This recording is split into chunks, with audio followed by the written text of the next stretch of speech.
अस्सलाम वालेकुम नाजरीन, मैं हूं अहमद मंसूर और आज का वीलॉग है। इसमें कुछ चीज़ें जो चल रही हैं लेफ्टिनेंट जनरल रिटायर्ड फैज़ हमीद के कोर्ट मार्शल के हवाले से, उसकी जो पेशरफ्त है उस पर हम बात करेंगे। और अब चूंकि अब तो ये बात खुल गई है कि फैज़ हमीद और इमरान खान ये एक गठजोड़ था और बहुत ही एक अजीब एक अटेम्प्ट की गई, एक खौफनाक साजिश जो है वो रचाई गई, पकड़ी गई है। ये सारी तफसील हम पहले भी इस पे कुछ बात कर चुके हैं और आइंदा इसमें इतनी सारे इसके पहलू हैं कि ये मामलात रोज कुछ नया इसमें सामने आएगा। क्योंकि पाकिस्तान की तारीख में ऐसा पहले शायद कभी नहीं हुआ कि एक फौज का ऐसा अफसर जो आईएसआई में हो, डीजीआईएसआई हो, और उसने आर्मी चीफ बनने की जो दौड़ है उसमें अपने आप को इतनी बड़ी साजिश में उलझा लिया हो। अच्छा, उसने इतना उसकी प्लानिंग कह लें, अच्छा उसको माहौल भी मिल गया। इमरान खान वजीर आजम था वक्त का और उसकी सोच भी मिलती थी। फिर एक ऐसी शख्सियत थी जो इस गठजोड़ की मरकजी शख्सियत थी, जिस पे हम बाद में बात करेंगे। और सब सब हैरान होंगे कि और जब ये चीज़ें सामने आएंगी और कंफर्म होंगी तो आपको भी होगा कि यार ये जो बात हो रही थी तो वाकई क्या यही अहम शख्सियत जो असल फैज़ हमीद गठजोड़ है उसकी मरकजी शख्सियत ये है। तो जो बात कर रहा हूँ आर्मी चीफ बनने की दौड़ में, देखिए उन्होंने मेजर जनरल जब वो डीजीसी थे आईएसआई में उस वक्त से ये प्लानिंग शुरू कर दी और उन्हें टारगेट कर लिया कि कौन उनकी राह में रुकावट बन सकता है। अच्छा, चूंकि फौज में इस तरह का पहले कभी कोई एग्जाम्पल नहीं थी इस तरह की, कि मतलब वैसे पॉलिटिकल लॉबिंग और थोड़ी बहुत होता है कि बंदा अपने को असर और रसूख इस्तेमाल करता है, जो नाम आते हैं और जिन्होंने डिस्कस होना होता है उन्हीं में से आर्मी चीफ बनना होता है। तो इन्होंने मैनिपुलेट करना शुरू कर दिया फैज साहब ने। और जो आज के आर्मी चीफ हैं उनको भी एक साजिश का निशाना बनाने की कोशिश की गई। वो कैसे नाकाम हुई वो एक अलहदा दास्तान है। तो फैज हमीद ने रिटायरमेंट के बाद फिर पूरा एक नेटवर्क, जैसे अभी तो खुल के बात हो रही है ना कि इस मुल्क में एक पैरेलल आईएसआई चल रही थी। बहुत सारे काम ऐसे हो रहे थे जो लोग आईएसआई के खाते में डाल रहे थे, वो आईएसआई के नहीं थे, इस नेटवर्क के थे। ये बिल्कुल ऐसे ही है कि साजिशें होती हैं, उसमें जो मेन जिनका किरदार होता है वो पसे पर्दा होते हैं और इल्ज़ाम किसी और पे आ जाता है। तो यहाँ बहरहाल बदनामी अदारे की हुई और फौज की हुई। और लेकिन काम, चूंकि सारे अफसरान जो रिटायर्ड थे या कुछ हाजिर सर्विस, सारे जितने भी इस नेटवर्क में जिनको लाया गया, कोई लालच दिया गया होगा, कुछ दिखाया गया होगा, मुस्तकबिल के दावे और सारे, तो उन्होंने ये एक नेटवर्क बना लिया। और इमरान खान उसका तो था कि भाई मैं हूं और मैं हूं। वो क्रिकेट के दौर से आपको पता है कि वो अपने अलावा किसी को बर्दाश्त नहीं करता। जब वजीर आजम बन गया उसने कहा ये क्या ओपोजिशन होती है, ये क्या बाकी सियासतदान क्या बेचते हैं, बस मैं आ गया हूं और जब तक मेरी जिंदगी है मैं इधर मैं ही हूं। साथ उसको फैज हमीद मिल गया। और इन दोनों का जो गठजोड़ हुआ किसने करवाया, वो भी घर के अंदर से। तो जनाब, अच्छा इससे आप समझ गए होंगे कि मैं क्या बात कर रहा हूं इस गठजोड़ की। जी हाँ जी, बुशरा बीबी। कोई मानेगा नहीं लेकिन इस मुल्क में जो तबाही फैली है बहुत बड़ा किरदार है। ये शादी कैसे हुई उनका जाती मामला है, लेकिन अब ये ड्रॉप सीन तो हुआ है और ये भी अब तय है कि माफी कोई नहीं होनी, लेकिन होगा क्या, कैसे होगा, ये एक सवालिया निशान है। और ये इतना सादा नहीं है ये मामला कि हम कहें कि जी बच्चे दो बंदे मिले, तीसरी वो बुशरा बीबी मिली, वो इन्होंने बैठ के प्लानिंग की, और ये ऐसे नहीं है। इसमें कोई इंटरनेशनल प्लेयर्स भी हैं, बल्कि वो भी हैं। तो फायदा इसमें जो फैज हमीद ने अपने मामलात के लिए इमरान खान को इस्तेमाल करना था और बुशरा बीबी साथ मिल गई, तो किस वजह से इमरान न्याजी जो है और ये सारा इसमें आए, ये जो तोहम परस्ती, ये जादू टोना, शक, ये चीजें, ये इमरान खान की जो एक थी कमजोरी, इसका फायदा उठाया गया। और इसमें जब देखा, डीजी आईएसआई थे, डीजीसी थे उससे पहले जनरल फैज, उन्होंने कहा कि भाई बुशरा का इतना कंट्रोल है इमरान खान पे, लो भाई मामला इधर तो हल हो गया। ये शुरू होती है कहानी यहां से, जो इस मुल्क में आज हो रहा है, आज जो कुछ जहां पे हम पहुंचे हैं, ये कहानी यहां शुरू हुई है। फैज हमीद ने बुशरा बीबी में अपना और अपने सारे गैंग का, अपने नेटवर्क का, अपने टारगेट्स का, अहदाफ का उसने फ्यूचर देख लिया। उसने कहा कि फायदा उठाएं। अच्छा, न्याजी को लालच ये था कि इक़्तिदार, मैं जब तक हूं इक़्तिदार में हूंगा, सियासी फायदा, वो अपनी तरफ से ये समझ रहा था कि मैं फैज को इस्तेमाल कर रहा हूं, और वो समझ रहा था कि बुशरा बीबी इसमें मेन प्लेयर है, तो मैं इसके जरिए फैज को काबू किया हुआ है। वो ये समझ रहा था कि जो बुशरा बीबी के जो जिन्नात हैं, उन्होंने डीजी आईएसआई को काबू करके उसको दिया हुआ है। भाई ये एक अलग दिलचस्प कहानी है, और इसके चिल्ले चिल्ले की कहानियां भी सामने आएंगी कि चिल्ले भी काटे जाते थे इस मामले में, दिखावे के लिए ना।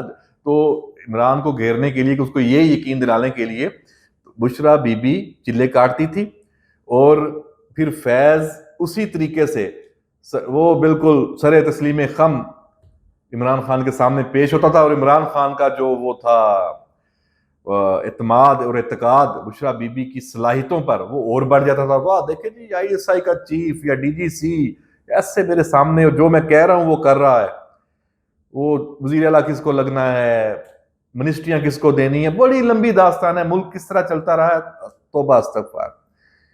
मतलब इसमें क्या उस्मान बुज़दार, फरा गोगी, मतलब अच्छा, फिर मलक रियाज को भी इसमें जिस तरह इन्वॉल्व किया, वो आपने उनकी टेलीफोन कॉल्स भी देखी होंगी, पेशावर का जो डी वो था उनका बहरिया, और यहाँ हीरे की अंगूठी और सारी चीजें। तो जनाब इस ट्राइका में तीनों फ्रीक ये समझ रहे थे कि वो बाकी दो को इस्तेमाल कर रहे हैं अपने मकासद के लिए।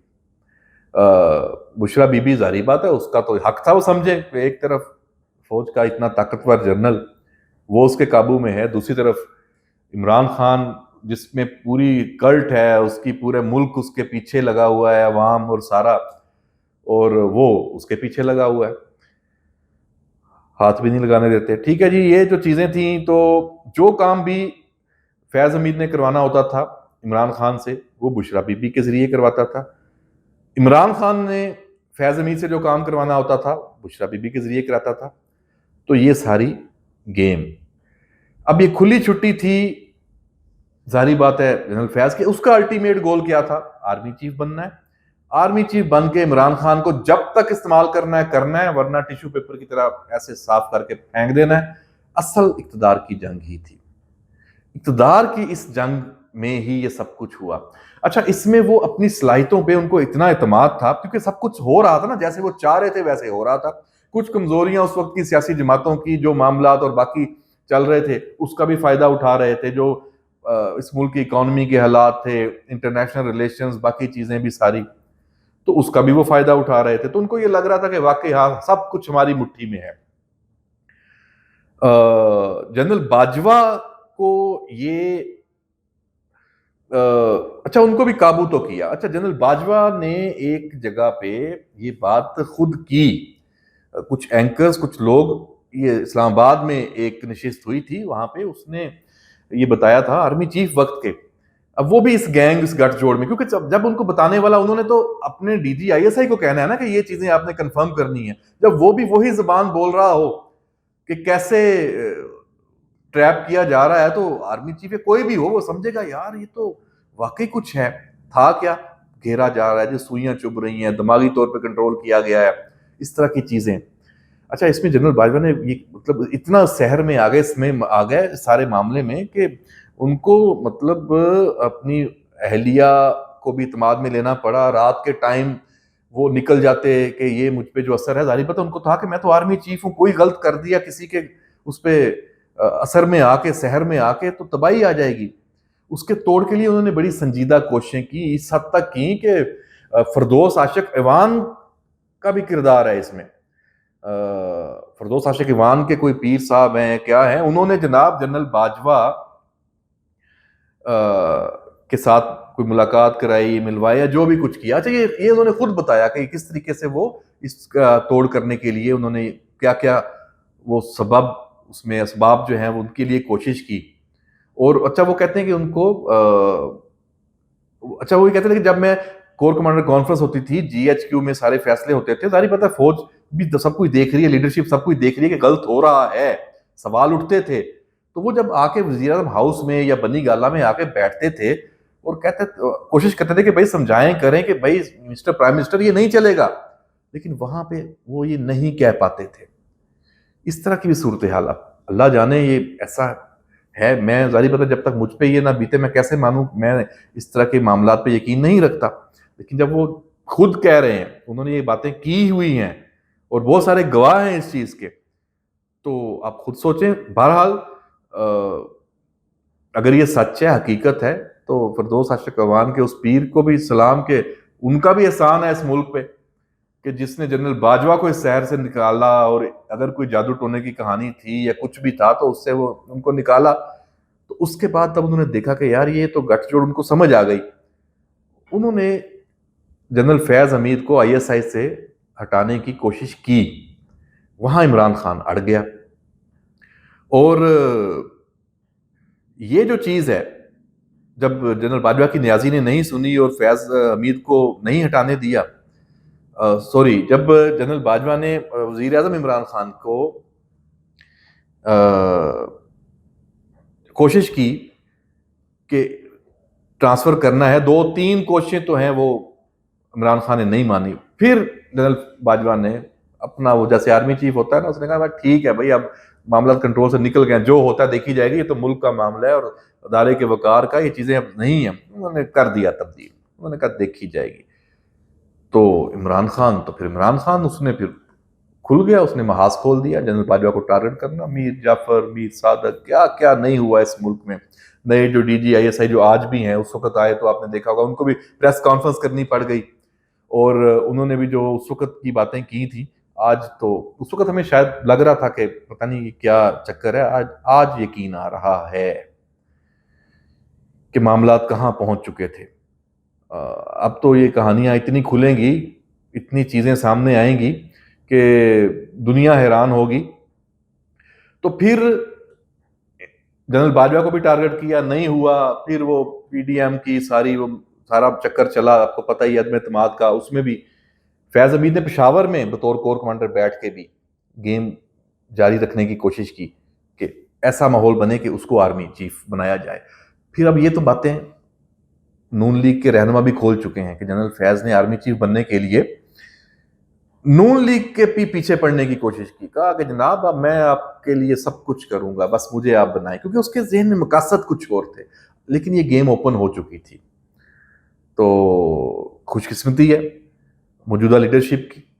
और बहरहाल नून लीग की क़यादत, नवाज शरीफ के पास भी बंदा भेजा, शायद जनरल फैज ने अपना रिश्तेदार या कौन उधर भी भेजा, यूके भी, मुलाकात नहीं हुई। नवाज शरीफ, आपको याद होगा उन दिनों जब ये फाइनल लिस्ट हो रही थी, अनाउंसमेंट होनी थी, तो नवाज शरीफ लंदन से पेरिस या यूरोप के किसी दौरे पे भी निकल गए थे।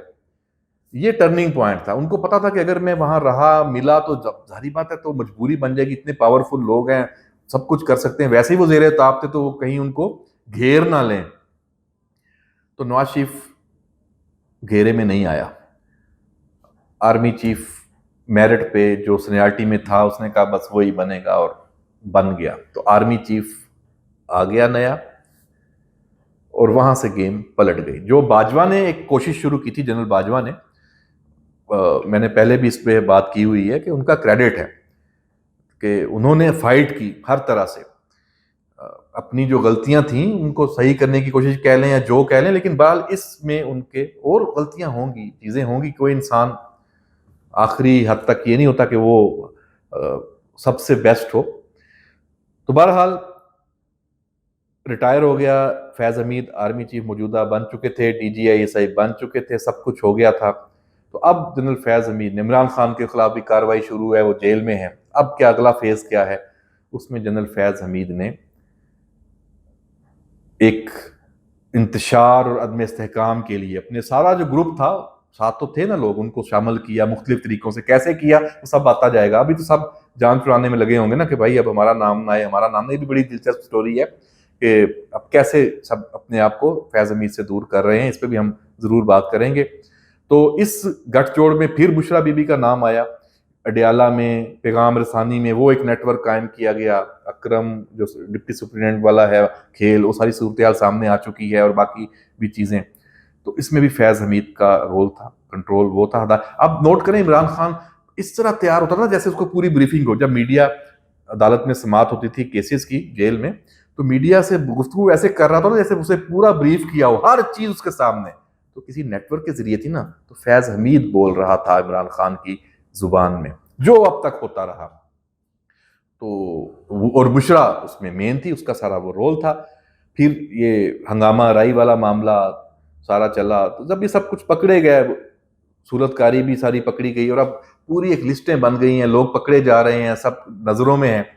अब मामला थम। अब आप कड़ी से कड़ी मिलाएं, आखिर में जो इसको मैं क्लोज कर रहा हूं आज के वीलॉग को, कि अब आज का जो इमरान खान है जो गुफ्तगू कर रहा है, वो नहीं है जो फैज हमीद के पकड़े जाने से पहले कर रहा था।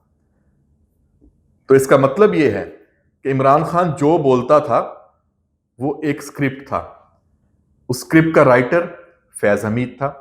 इस गठजोड़ का मरकजी किरदार बुशरा बीबी पीरनी थी। और अब चूंकि ये एक्सपोज हो गए हैं, तो अब गिरफ्तारियां शुरू हैं। अब पता चलेगा, पंजाबी कहते हैं ना, किस पाविक दिए, कि इमरान खान अब क्या करेगा। तो देखते हैं कि ये मामला अब क्या वही इमरान खान है जो पिछले अडयाला से बड़ी जनाब चीजें सामने आती थी, पूरी प्लानिंग, बड़ा बयानिया, इंटरव्यूज हो रहे हैं, सब कुछ हो रहा है। क्या अब भी ऐसे होगा? बिल्कुल नहीं होगा, फुल स्टॉप, कहानी खत्म। लेकिन आगे जरूर चलेगी क्योंकि गेम बहुत बड़ी थी। तो इस पे अभी हम देखेंगे, अब जिन्होंने किया उन्हें सजा क्या मिलनी है, बातें आगे कैसे चलनी है, इस पे हम नजर रखेंगे। सजाएं भी बड़ी सख्त होंगी, बंदे भी बड़े सख्त पकड़े जाएंगे और नए नए नाम आएंगे।